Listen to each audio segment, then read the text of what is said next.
حضور نے ارشاد فرمایا آیت المنافق ثلاث، منافق کی علامتیں 3 ہیں۔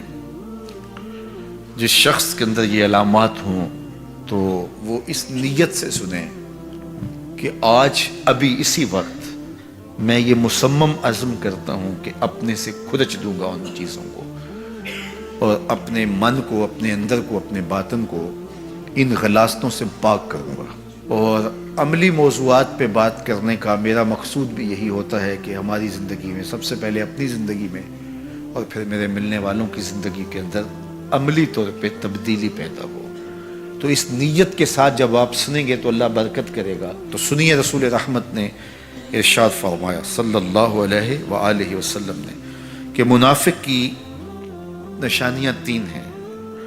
ان میں سے ایک اذا حدث کذب، جب وہ بولتا ہے تو جھوٹ بولتا ہے۔ یہ منافق کی علامتوں میں سے ایک علامت ہے کہ اس کی زبان جھوٹ کی عادی ہوتی ہے۔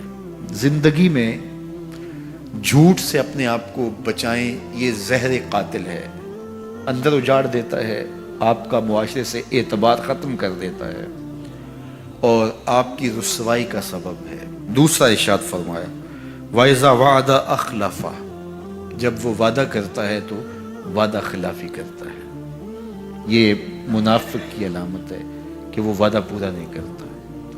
میرے حضور کسی سے وعدہ کرتے ہیں کہ تیرے آنے تک یہاں کھڑا ہوں، اور وہ جا کے بھول جاتا ہے۔ میرے حضور 3 دن کھڑے رہتے ہیں، 3 دن کے بعد اچانک وہاں سے گزرا، دیکھا تو حضور کھڑے ہیں۔ بڑی شرمندگی ہوئی، ڈرتا ہوا آگے بڑھا، صرف اتنا کہا یار تو نے مشقت میں ڈال دیا۔ 3 دن تک میرے حضور کھڑے، اور میں کہتا ہوں وہ تو 3 دن بعد واپس آ گیا۔ وہ نہ آتا 3 سال بھی کھڑا رہنا ہوتا، میرے حضور کھڑے رہتے کہ میں نے اس سے وعدہ کیا۔ اور میں اور آپ دیکھیں کہ ہم کہاں کھڑے ہیں۔ ہم کسی سے وعدہ کریں، ہم خود وعدہ کرتے ہیں تمہیں 6 ماہ کے بعد پیسے دیں گے، وہ بیچارہ 6 ماہ کے بعد بھی جو ہے وہ 1 ماہ اور اوپر گزار لیتا ہے کہ چلو کوئی بات نہیں ہے، اور ہم اس کی موت کی دعا کر رہے تھے یا اللہ فوت ہی ہو جائے تو اچھی بات ہے۔ تو پھر ہم کہیں کہ اللہ کی رحمتیں ہمیں نصیب ہوں، یار وعدہ کیا ہے اپنا تن بھی بیچ کے دینا پڑے تو دیں۔ جو وعدہ کیا ہے جہاں کھڑے ہوئے ہیں وہاں کھڑے رہیں گے، چاہے اس کی کتنی بھی اذیت ہمیں کیوں نہ سہنی پڑے۔ جب وعدہ کیا ہے تو پھر اس کو پورا کرو۔ تیسری بات میرے حضور نے ارشاد فرمائی وَإِذَا اؤْتُمِنَ خَانَ، جب اس کے پاس امانت رکھی جائے تو خیانت کرے۔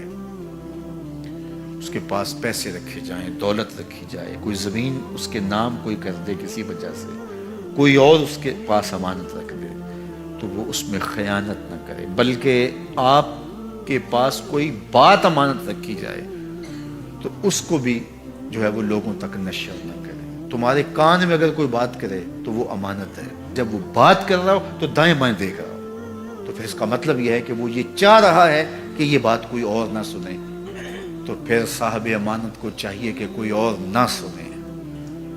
یہ امانت ہے اور اس امانت کو پورا کیا جائے۔ اور چوتھی علامت یہ ارشاد فرمائی منافق جب کسی سے لڑ پڑتا ہے تو گالیاں دیتا ہے۔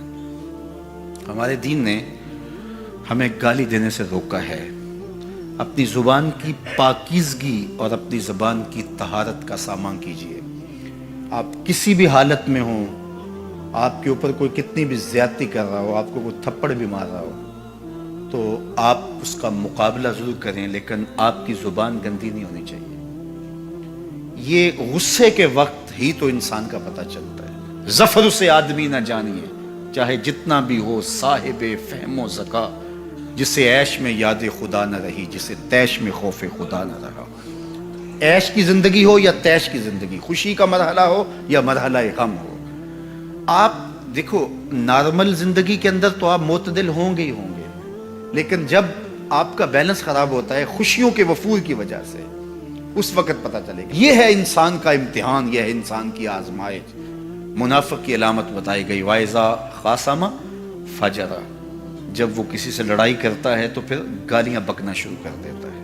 یہ منافقوں کی علامات میں سے ایک علامت ہے، جب وہ لڑتا ہے تو گالیاں بکتا ہے، جھوٹ بولتا ہے، امانت میں خیانت کرتا ہے، اور عہد کرے تو اس کی پاسبانی نہیں کرتا۔